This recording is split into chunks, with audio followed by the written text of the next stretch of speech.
ఉన్నటువంటి గ్రామాలు అభివృద్ధి చెంది వాడు అక్కడ ఉన్నటువంటి వ్యక్తి జీవన విధానానికి లబ్ధి చేకూరిస్తేనే అంతకన్నా అభివృద్ధి ఏమీ కాదు. అంతే కదా? అది నా ఒక్కరితో సాధ్యం కాదు. మీరందరూ కలిసి కట్టి మనం ముందుకు వచ్చినప్పుడు మాత్రమే సాధ్యమవుతాయి ఇదన్నీ కూడా. దయచేసి మీరందరూ కూడా ఇప్పుడు కూడా చైతన్యం కలగాలి. చదువుతో సంబంధం లేదు. చదువుకున్నవాడే గొప్పవాడు అనుకుంటాం, చదువుకున్నవాడే విద్యావంతుడు మాత్రమే, ఉద్యోగస్తులు మాత్రమే తెలివైనవాడు అనుకుంటాం, లేకపోతే జ్ఞానవంతుడు అనుకుంటాం. అది కాదు సార్. ఎస్, వాడు జ్ఞానవంతుడు అయితే ఉండొచ్చు, కానీ అన్నికన్నా గొప్ప వ్యక్తి ఎవరు అంటే విజ్ఞానవంతుడు. ఆ విజ్ఞానవంతుడు ఏ మాదిరిగా ఉంటాడంటే విజ్ఞానవంతుడు వాడి అనుభవంతో వాడి మంచి మనసు కలిగి ప్రజలకు సేవ చేయాలని ఆ వ్యక్తి విజ్ఞానవంతుడిగా మనం ఫలిస్తాం. అందుకబట్టి జ్ఞానవంతుడు కన్నా గొప్పవాడు ఎవడంటే విజ్ఞానవంతుడు. అందుకబట్టి చదువుకోవాలని రూల్ లేదు, చదువుకున్నవాడు గొప్పవాడు కాదు. ప్రతి వ్యక్తి కూడా విజ్ఞానవంతుడే. అందుకబట్టి మీలో ప్రతి వ్యక్తి కూడా విజ్ఞానవంతులుగా మారాలి. ఇందులో వచ్చినటువంటి ప్రతి సభ్యుడి కూడా మంచి మనసు కలిగి ఉండాలి, మంచి ప్రేమపూర్వకం కలిగి ఉండాలి. మనం మంచి నేర్చుకోవాలి, మంచి మాటలు తెలుసుకోవాలి, ప్రజలకు సేవ చేసే దృక్పథం ప్రతి సభ్యుడు కూడా కలగాలి. చేద్దాం మనం అందరూ కూడా చేయాలా?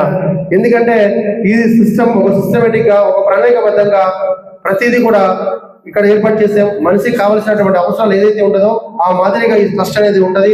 అందుకబట్టి ప్రతి వ్యక్తి కూడా దీన్ని లబ్ధి పొందాలి. ప్రతి వారానికి నేను వస్తాను, ప్రతి వారానికి క్లాస్ చెప్తాను, అన్ని కూడా చెప్తాను. ఈ ప్రాంతం అభివృద్ధి చేయిద్దాం మనం అందరం కలిసి.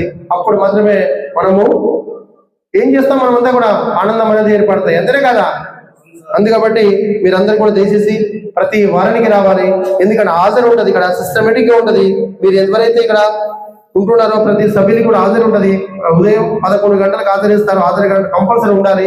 అలాగే రాత్రి వినిపోయేప్పుడు 4 గంటలకు 3 గంటలకు అప్పుడు హాజరేస్తారు, అప్పుడు కూడా ఉండాలి. ఎందుకంటే ఈ ఒక ట్రస్ట్ అంటే ఏదో ఇప్పుడు దాకా మీరు చాలా సంస్థలు చూస్తుంటారు, కొన్ని వందల సంస్థలు ఏజెన్సీ ప్రాంతంలోని తీసుకొచ్చి ఉంటారు, చాలా మంది చూసే ఉంటారు, రకరకాల ట్రస్టులు చేస్తుంటారు.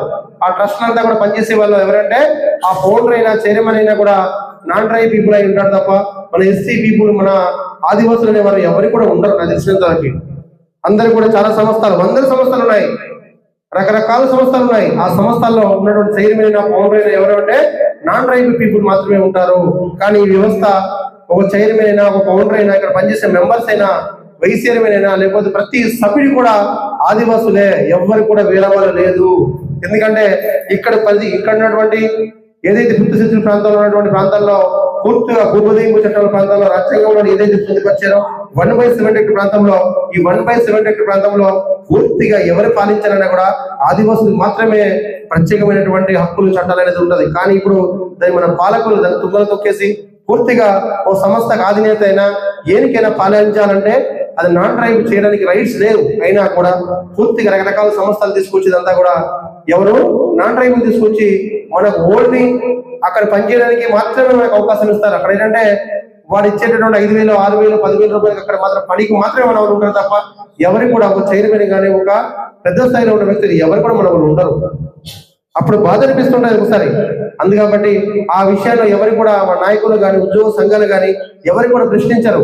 ఎందుకంటే ఒక సంస్థ తీసుకొస్తే ఆ సంస్థలో వీళ్ళంతా కూడా ఐటీ అనేది ఉండదు. మనకి 1986 లో 1986లో ఎన్టీ రామారావు ఎవరైతే మహనీయుడు ఉన్నాడో ఆ మహనీయుడు నిజంగా ఆదివాసులకి ఏ స్టేట్ గవర్నమెంట్ అయినా, సెంట్రల్ గవర్నమెంట్ ఇచ్చినా కూడా పూర్తిగా ప్రతి లబ్ధి కూడా ఆదివాసులు గుర్తించిన ప్రాంతంలోనికి ప్రత్యేకమైనటువంటి ఒక చట్టం తీసుకురావాలని 1986లో ఇది 6 Clause 2 ప్రకారం ఏదైతే ఆర్టికల్ ఉందో దాని ద్వారా ప్రత్యేకమైన రైట్స్ తీసుకురావడం జరిగింది. ఆ రైట్స్ ఏ మాదిరిగా ఉంటుంది అంటే పూర్తిగా ఏ గవర్నమెంట్ ఇచ్చినా కూడా పూర్తిగా ఐటీడీఏ పరిధిలో పోవాలి అని ఆ రోజు మనకి 2 రాష్ట్రాలు ఆంధ్ర తెలంగాణ ఉన్నప్పుడు, 2 రాష్ట్రాలు ఉన్నప్పుడు, ఒకే ప్రాంతం ఉన్నప్పుడు అప్పుడే 9 మండలాలకు ఐటీడీఏలు తీసుకురావడం జరిగింది.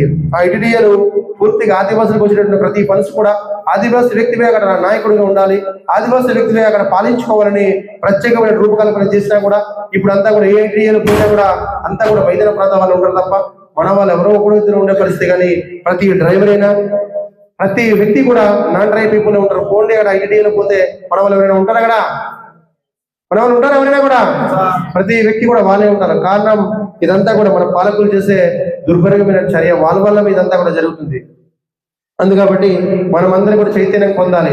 చైతన్యం పొందాలి అంటే కంపల్సరీ మనం ఏం చేయాలా? కంపల్సరీ అంటే మీటింగ్కి వచ్చినప్పుడు మాత్రమే మీకు మంచి మంచి విషయాలు తెలుసుకొని చైతన్యవంతులై మనం ఒక ఆదివాసి బిడ్డ ప్రతి వ్యక్తి కూడా గొంతెత్తే పరిస్థితి ఉండాలి.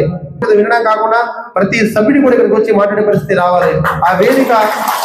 ఈ వేదిక మన కోసం తీసుకొచ్చిందే, మనం చైతన్యం చెందడం కోసమే, మనం మార్పు చెందడం కోసమే, మనం అభివృద్ధి చెందడం కోసమే తీసుకొచ్చాం. కాబట్టి ప్రతి సభ్యుడు కూడా ఇక్కడికి వచ్చి మాట్లాడే పరిస్థితి ఉండాలి. మీరు గ్రామాల్లో పోయినప్పుడు కూడా మీకు ఏదైనా అభివృద్ధి కోసమైనా కూడా మీరు గట్టిగా నిలదీసే పరిస్థితి ఉండాలి. ఎందుకంటే ప్రభుత్వాలు ఉన్నటువంటి నాయకుడు, ఒక ఎమ్మెల్యే అయినా, మినిస్టర్ అయినా, ఒక ఎనీ పర్సన్, ఏ డిపార్ట్మెంట్ పోయినా, క్యూ అయినా, కలెక్టర్ అయినా కూడా, ఓ సిఐ, ఎస్ఐ అయినా కూడా, ఏ డిపార్ట్మెంట్ లో పోయినా కూడా వాళ్ళంతా కూడా మనకి సేవ చేయడానికే, అంతే తప్ప వాళ్ళు పాలకులు కాదని మనం తెలుసుకోవాలి. మనమంతా కూడా అంతే కారణం మనం ఇస్తున్నాం, మనం ట్యాక్స్ కడితేనే కదా ఎవరికి పోయేది. ఇదన్నీ కూడా తెలుసుకోవాలా. ప్రజాస్వామ్యంలో ఉన్నాం కాబట్టి ప్రతి విలువలు మనం తెలుసుకునే పరిస్థితి ఉండాలి. అందుకబట్టి మనం అడగాలన్నా, ఎదుటి వ్యక్తికి మనం తెచ్చుకోవాలన్నా, ఏం చేయాలన్నా కూడా మనలో మార్పు చెందాలి, చైతన్యం పొందాలి. అలా పొందినప్పుడు మాత్రమే ముందుకు పోతాం. దయచేసి ప్రతి వ్యక్తి కూడా చదువుకున్నా కూడా గొప్పవాడు కాదు, చదువుకోకపోయినా కూడా మంచి మనసు కలిగి నువ్వు సేవ చేయాలని మంచి మనసు కలిగి నువ్వు నేర్చుకుంటే నువ్వే గొప్పవాడు. వారానికి వస్తాను కాబట్టి చెప్తాను నేను, ఇప్పుడు ఎందుకంటే జీతాలు ఇచ్చే